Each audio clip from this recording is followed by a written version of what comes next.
Hi there. This is just going to be a really quick video just because I found a really neat and convenient way to generate colloidal silver using the Bob Beck unit that is produced by Chris Jackson in the UK. I'll put a link to his channel below in the description. His unit has a separate port for colloidal silver generation, so you just plug the electrodes into that one. Now, we're also going to need a glass. And I'm going to fill that glass with water. This is filtered water. I just use a gravity filter, but I don't suppose that really is very important. Now, the reason that this is a really nice simple method is that I discovered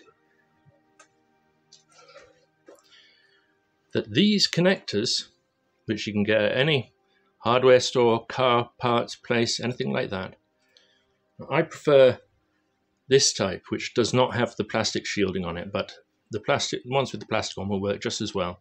And the reason that this system is so neat is that the electrode fits perfectly into one of these connectors. So these connectors, they just crimp onto the silver wire. Now, I ordered my silver wire from a jewelry supply place, and I was told that it should not be nickel silver. I'm not sure if that's true. Maybe if someone knows, they can put some information in the description.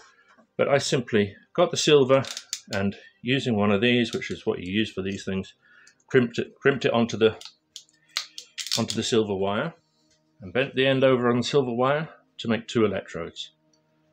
I can just hang those neatly on the glass. And each morning when I make my colloidal silver, I just pop the electrodes in,